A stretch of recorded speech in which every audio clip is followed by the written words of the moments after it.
અગાઉના વિડીયોમાં આપણે ચર્ચા કરી હતી પ્રકરણ નંબર 1 સંબંધ અને વિધેય વિશે, અને એની અંદર એક જોયું નવા ટોપિક વિશે કે જેનું નામ હતું સંયોજિત વિધેય. તો ફરીથી આપણે રિવિઝન કરી લઈએ કે સંયોજિત વિધેય એટલે શું. તો એક વિધેય અને બીજો વિધેય, બે વિધેય જ્યારે ભેગા થાય અને કોઈ નવો ત્રીજું વિધેય બને જેને આપણે સંયોજિત વિધેય કહેતા હતા. દાખલા તરીકે કોઈ fx છે, એ fx જ્યારે gx જોડે જોઈન થશે તો f * gx એટલે કે fogx ને આપણે શું કહીશું? સંયોજિત વિધેય. આજે આપણે ચર્ચા કરવા જઈ રહ્યા છીએ સ્વાધ્યાય 1.3 દાખલા નંબર 1. જોઈએ સ્વાધ્યાય 1.3 દાખલા નંબર 1. દાખલા નંબર 1 ની આપણે ચર્ચા કરીએ. તો સ્વાધ્યાય 1.3 માં દાખલા નંબર 1 જે આપેલો છે એમાં છે ધારો કે f 1 3 4. ધારો કે f છે 1 3 4 થી લઈને કેટલા સુધી છે? 1 2 અને 5. 1 2 અને 5. પછી બીજું એક વિધેય છે g 1 2 5 3 1 3 છે, અને બીજું વિધેય છે g 1 2 5 3 1 3 આપેલું છે. ઓકે, તો એ વિધેય f is equal to ક્રમયુક્ત જોડ પર છે 1 2 3 5 4 1 2 3 5 અને 4 દ્વારા વ્યાખ્યાયિત થાય છે. અને g છે 1 3, g ની ક્રમયુક્ત જોડ આપે છે 1 3, પછી આગળ છે 2 3 અને 5 1 2 3 અને 5 1 આટલું આપેલું છે. અને દ્વારા વ્યાખ્યાયિત વિધેયો છે તો બોક્સ શોધો. આગળ છે દ્વારા વ્યાખ્યાયિત વિધેયો છે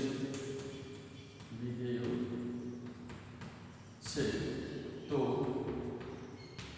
બોક્સ શોધો.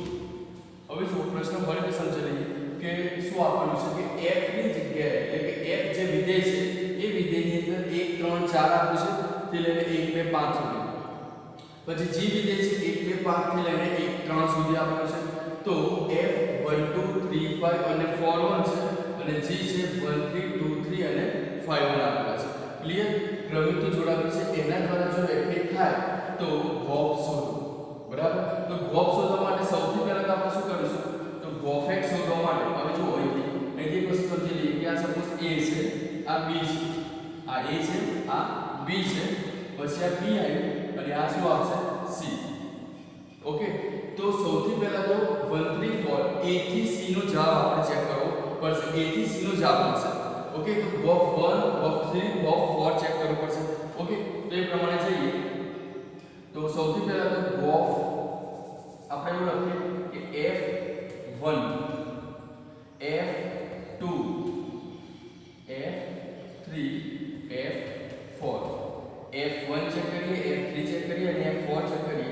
એ જ રીતે g ની અંદર જોશું તો 1 2 5 g1 g2 અને g5. બરાબર? એ ચેક કરી લઈએ. તો f1 શોધવા માટે f1 હોય ત્યારે ક્રમયુક્ત જોડ શું મળે છે? 2 મળે છે. તો 2. f3 હોય તો કેટલો જવાબ મળશે? 5. અને f4 હોય તો કેટલો જવાબ મળશે? 1. એ જ રીતે g1 હોય તો 3 જવાબ મળશે, અને g2 હોય તો 3 મળશે, અને g5 હોય તો શું મળશે? 1 મળશે. ઓકે, આટલા સુધી તમે રિવિઝન કરો. ચલો સમજી લીધું આટલા સુધી? ફરી સમજી લો. f1 એટલે અહીંયા ચેક કરવાનું છે f1. તો 1 મૂકીશું ત્યારે એને ક્રમયુક્ત જોડ શું મળશે? 2. તો આપણે લખી નાખ્યું f1 = 2. તે જ રીતે f3, તો f3 ની કિંમત મૂકીએ ત્યારે શું મળશે? 5.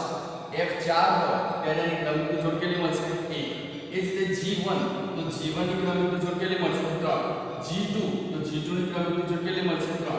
અને એ જ રીતે g5, તો g5 ની ક્રમયુક્ત જોડ કેટલી મળશે? 1. તો આ રીતે આપણે સૌથી પહેલા તો 1 3 4 f ની અંદર અને 1 2 5 g ની અંદર આપણે ચેક કરીએ. એટલા માટે ચેક કર્યું કારણ કે ગોફની અંદર બંને વસ્તુની જરૂર પડશે. કઈ રીતે જરૂર પડશે? તો સમજીએ કે સૌથી પહેલા તો ગોફ શું શોધવાનું થશે? તો સપોઝ અહીંયા a છે, આ b છે, આ b છે અને આ c છે. જવાબ ચેક કરવાનો થાય એટલે જવાબ શું હશે A થી C એટલે GOF 1 ચેક કરવાનો GOF 3 ચેક કરવાનો અને GOF 4 ચેક કરવાનો તો GOF 1 ચેક કરીએ આપણે પછી GOF 3 ચેક કરીશું અને GOF 4 ચેક કરીશું ક્લિયર ફરી સમજી લો GOF 1 3 4 કેમ લીધા કારણ કે A થી B B થી C તો જવાબ શું હશે A થી C તો A થી C નો જે જવાબ આવશે એની અંદર GOF ચેક કરવાનો છે તો GOF ની અંદર શું આવશે 1 3 4 તો 1 3 4 1 3 4 તો GOF 1 ચેક કરીએ GOF 3 અને GOF 4 તો આગળના વિડિયોની અંદર પણ આવું એક ઉદાહરણ આપણે સમજી ગયા છે તો એ જ પ્રમાણે જવાનું છે તો GOF 1 નું GOF 1 ની વેલ્યુ શું થશે G of F1 હવે કમ્પ્લીટ સમજો G of F1 GOF 1 નું મીનિંગ શું થાય G of F1 ઓકે હવે G of F1 થાય તો F1 ની કિંમત કેટલી છે આપણી પાસે 2 છે તો G of 2 થઈ જશે ક્લિયર સમજવાનું આવે છે અને કોઈ ખબર પડે છે GOF 1 એટલે G of F1 F1 ની કિંમત કેટલી છે 2 તો મેં લખી નાખી 2 અને G2 તો G2 તૈયાર થઈ ગયું હવે G2 ની કિંમત કેટલી મૂકીશું G2 ની કિંમત છે 3 તો આપણે લખીશું અહીંયા કેટલા 3 બરાબર એટલે GOF 1 મૂકતા જવાબ કેટલો મળે છે 3 મળે છે ઓકે ચલો GOF 3 તો GOF 3 ની અંદર જવાબ શું હશે G of F3 G of F3 હવે G of F3 ની જગ્યાએ શું થશે G of F3 ની શું F3 ની કિંમત આપણી પાસે 5 છે તો આપણે લખીશું અહીંયા 5 તો અહીંયા સમજવાનું શું G5 તો G5 ની કિંમત કેટલી થાય તો G5 ની કિંમત થાય 1 તો અહીંયા લખી નાખશું 1 ક્લિયર સમજવું ખાવ પડે છે ઓકે ચલો GOF 4 તો GOF 4 એટલે G of F4 લખાશે એટલે G of F4 એટલે કે આપણી પાસે કિંમત છે 1 તો G of 1 તો G of 1 ની કિંમત કેટલી છે પછી 3 તો G of 1 ની કિંમત પણ 3 થઈ ગઈ બરાબર તો આના ઉપરથી આપણે જે જવાબ લખવાનો છે એ જવાબ કેવી રીતે લખાશે તો જવાબ લઈને આપણે એવું લખીશું કે જે GOF શોધવો છે તો GOF આપણે શોધ્યો તો એ GOF ની અંદર જવાબ કેટલો મળશે 1 3 ક્રમિક જોડમાં લખવાનું છે 1 3 પછી બીજું જવાબ લખાશે 3 1 3 1 અને ત્રીજું જવાબ લખાશે 4 3 4 3 ક્લિયર તો આ રીતે આપણો જે GOF નો જવાબ છે એ આપણે પ્રસ્તાવિત કરી શકીએ છીએ ક્લિયર તો દાખલા નંબર 1 ની ગણતરી સાથે તમે કોન્સન્ટ્રેશનથી જોઈ લો અને તમે રાઈટ ડાઉન કરી શકો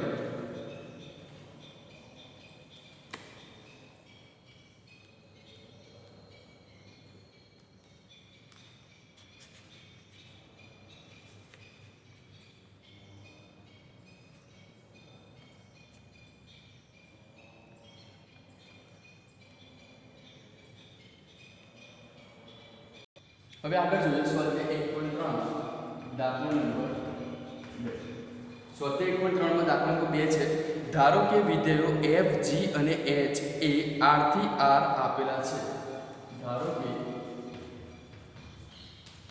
વિધેયો f એ r થી r આપેલા ओके r થી r આપેલા છે સાબિત કરો કે f g oh સાબિત કરો કે number 1 f g oh is equal to foh plus goh foh plus goh એ જ રીતે સેકન્ડ નંબરમાં છે f into g oh is equal to foh into goh તો આની અંદર એક સરવાળાનો નિયમ આપેલો છે અને ગુણાકારની અંદર આપેલો છે બરાબર છે તો ધારો કે વિધેય f g અને r બે વિધેય છે f g અને h સો ત્રણ વિધેય f g અને h તો ધારો કે વિધેય f g h એ r થી r આપેલા છે હવે એની અંદર પહેલું શોધવાનું છે f g કરીએ ત્યારે oh કરીએ ત્યારે જવાબ શું મળશે foh plus goh મળશે અને f goh કરીએ તો foh goh મળશે એવો આપણે સાબિત કરવું છે તો સૌથી પહેલા આપણે જોઈએ તો f g oh એકદમ સિમ્પલ છે સમજશો foh plus goh હવે સૌથી પહેલા હું તમને સમજાવું કે o નું મીનિંગ શું થાય o એટલે કે ઓફ એનો મતલબ એવો થયો કે આનો મીનિંગ કેવું કરીએ કે f of h hx અને એ શું લખાશે g of hx. તો f of hx આવે ત્યારે તમે શું લખી શકશો f o h અને g of hx આવે ત્યારે તમે શું લખી શકશો g o h. તો અહીંયા આપણે લેફ્ટ હેન્ડ સાઈડ થી સ્ટાર્ટ કરીએ. Left hand side f plus g oh x કરીએ. x આપણે રાખીશું તો શું લખાશે f o h x plus g o h x. Clear? f o h x g o h x. જ્યારે અહીંથી હું o ને હટાઈ દઉં બંને સાઈડથી તો શું લખાશે f of h x. જ્યારે આપણે f of બોલીએ છીએ ત્યારે o ને હટાઈ દેવાનું છે તો f of h x plus g of શું થશે h x. આવું થશે ને o નીકળી જાય તો શું લખાય g of h x. અહીંથી o નીકળી જાય તો f of h x. હવે જે આપણે સાબિત કર્યું છે તૈયાર થઈ ગયું છે f of h x. હવે ઓફ બોલાય છે આની અંદર f of h x. તો આનો મીનિંગ શું થાય આપણે સમજાય ને કે f o h એનો મીનિંગ કેવું થાય કે f of h x. તો આની જગ્યાએ શું લખાય f o h પ્લસ આની જગ્યાએ લખાશે g o h અને આ શું થઈ ગયું રાઈટ હેન્ડ સાઈડ. ક્લિયર? તો આ રીતે પહેલો નંબરનો જે દાખલો છે બરાબર એને આપણે સાબિત કરી શકીએ છીએ સરવાળાના ઉપયોગથી. પછી સેકન્ડ નંબરની અંદર ગુણાકાર છે f * g oh = f o h * g o h. તો સૌથી પહેલા ડાબી સાઈડથી સ્ટાર્ટ કરીએ. તો ડાબી બાજુ બરાબર શું થશે f * g oh અને x આપણે ગુણાકારની અંદર મૂકીશું. x મૂકીશું ત્યારે જ f o h લખાશે. ક્લિયર? તો f * g oh = f o h x * g o h x. આના જેવું થશે. હવે o ને હું હટાવી દઈએ તો શું થશે f of h x * g of h x f of h x plus * g of h x. હવે f h x g h x. હવે પછી જો o લાવવું હોય તો આખા પદને શું લખી શકાય f o h * g o h f o h * g o h. અને જો o ને હટાવી દઈએ તો f of h x થઈ જાય અને g ને અહીંથી o હટાવી દઈએ તો g of h x થઈ જાય. તો આ શું થઈ જશે left hand side is equal to right hand side. અહીંયા પણ એવું છે left hand side is equal to right hand side. ડાબી બાજુ લખતા નથી આપણે લેફ્ટ હેન્ડ સાઈડ લખીશું સારું છે left hand side is equal to right hand side. Clear? તો દાખલામાં બેની ગણતરી આ રીતે કરવાની છે. તમે રાઈટ નામ લખો.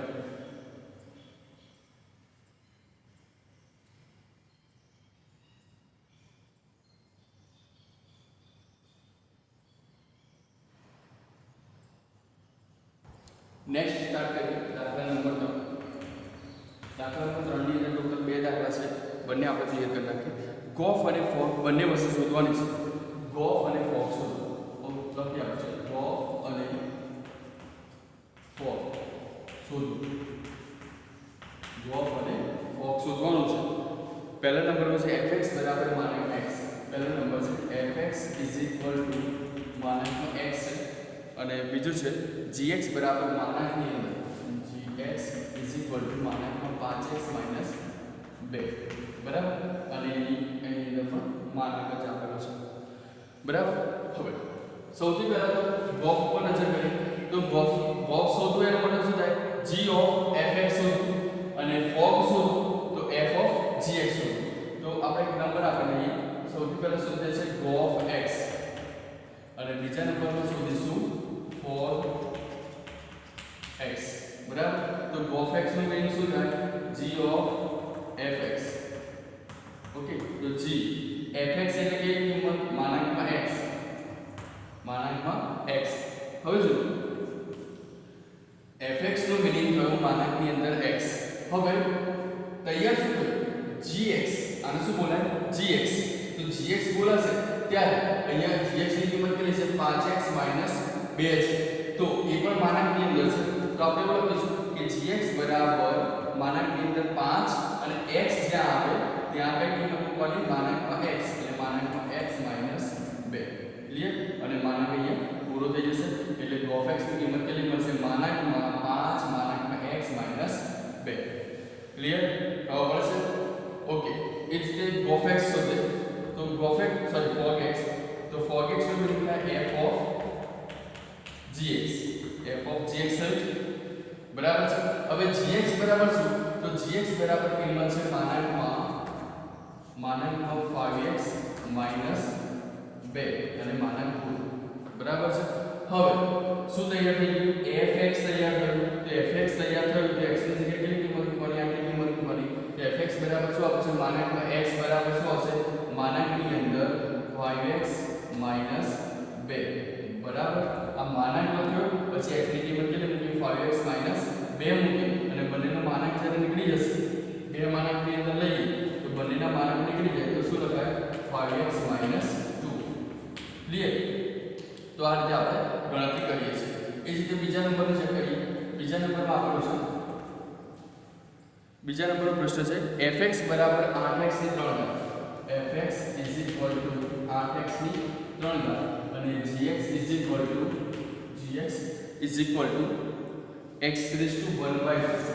x raised to 1/3 બરાબર હવે ચલો સૌથી પહેલા શું શોધીશું gOf x એક નંબરમાં શું છે gOf x તો આનો મીનિંગ શું થાય g of fx તો g of fx એટલે કેટલી કિંમત 8x ની 3 ઘાત gx એટલે fx ની કિંમત કેટલી થાય 8x ની 3 ઘાત આવે છે હવે gx શોધવાનું છે તો gx ની શું તો x ના ઉપર કેટલી ઘાત છે 1/3 ઘાત છે એટલે આખું x લઈ લો તો આખું x લઈ તો શું આવશે 8x ની 3 1/3 તો આનો જવાબ શું થાય 8 ની 1/3 એનો મતલબ કે ઘનમૂળ 8 નું ઘનમૂળ થશે 2 અને 3 ટા મટી જશે એટલે શું જવાબ આવશે ખાલી 2x બરાબર ફરી સમજી લો 8 ની ઉપર 1/3 હોય તો ઘનમૂળ કહેવાય 8 નું ઘનમૂળ થાય 2 અને x ની 3 અહીંથી 3 અને આ 3 બંને શું થઈ જશે કટ થઈ જશે ક્લિયર ઓકે ચલો સેકન્ડ નંબરની અંદર વાત કરીએ તો સેકન્ડ નંબરમાં શું છે gOf x શું તો હવે fog x તો fog x શું છે તો f of શું લખાશે gx f of gx હવે f of gx ની જગ્યાએ શું આવશે આગળ f gx ની જગ્યાએ શું લખાશે x raised to 1/3 x ના ઉપર 1/3 ઘાત છે gx ની કિંમત બરાબર હવે તૈયાર શું થયું fx તૈયાર થયું હવે fx તૈયાર થયું હોય અહીં fx તૈયાર થયું તો fx બરાબર કિંમત કેટલી છે 8x ની 3 ઘાત તો 8x ની 3 ઘાત જ્યારે લખવામાં આવે ત્યારે અહીંયા શું લખવાનું x raised to 1/3 એના ઉપર 3 ઘાત તો 8 ના 8 અહીંથી 3 અહીંથી 3 કરતા જશે શું આવશે 8x થાય બરાબર તો આ રીતે દાખલા નંબર 1 અને દાખલા નંબર 2 ની ગણતરી કરી શકાય છે દાખલા નંબર 1 અને આ 2 છે એમાં જોઈએ દાખલા નંબર 3 ના 2 દાખલા છે પહેલો અને બીજો મોસ્ટ ઇમ્પોર્ટન્ટ દાખલા છે gOf x અને fog x શોધવાના બરાબર છે અને પરીક્ષામાં પૂછાય છે એટલે ધ્યાનથી તમે આ દાખલાને લખી લો